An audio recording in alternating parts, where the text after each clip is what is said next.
गोटे कुनी चढ़ेईटे बहुत रागी जाए से थंट साहाय्य समुद्र पानी आणु थाए आउ नहीं ताको बाहर पकाउ थाए एमती से निरंतर कर चलु थाए। यह गोटे बड़ चढ़ेईटे दूर देखु थाए ता पाखक आसे ताको पचारे कि भाई तुम सकाल सकाल सब कौन करुच से कुनी चढ़ेईटी ताको उत्तर दिए कि मो छुआटी को ए समुद्र बुड़े देछि एबे मो थंट साहाय्य पूरा समुद्र को सुखई देबी।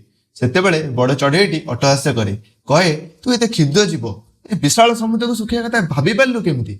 ए कुनी चढ़ेईटी सुंदर उत्तर दिए कि देख भाई साहाय्य करिबु तो कर किंतु ज्ञान दिएनि।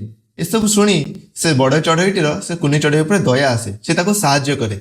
एहीपरि भावे धीरे धीरे धीरे धीरे गोटे गोटे गोटे गोटे चढ़ेई जोड़ी जाती। से कुनी चढ़ेईर से गोटे कथा देख भाई साहाय्य करिबु तो कर किंतु ज्ञान देनि समस्त मन को पाई जाए और समस्ते ताको साहाय्य करती। एमती देखु देखु बहुत गुड़े चढ़ई एकत्र हो जाती। ऊपर बसई गौड़ महाराज सब दृश्य देखुता चढ़ई मानकर एते परिश्रम एते कष्ट देखी मन में दया आसिला।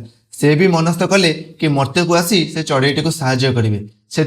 से भगवान विष्णुंकर आज्ञा नेबाकू गले। भगवान विष्णु गौड़ संपूर्ण कथा शुणिले। शुणिला परे तांको मन में भी दया उपजिला किंतु से कहिले जदि तुमे मर्त्य को जीव ताले मो काम रे बहुत व्याघात आसीबो आउ तुम्हें पक्षी माने चाहिए भी से विशाल समुद्र को सुखई पारिबो नहीं।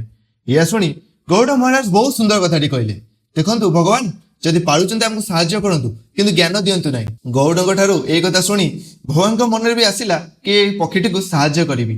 से समुद्र पाखक आसिले। समुद्र देवता भगवान विष्णु को देखि डरी गले हाउ तुरंत से पक्षीटीर छुआटी को फेरई देले।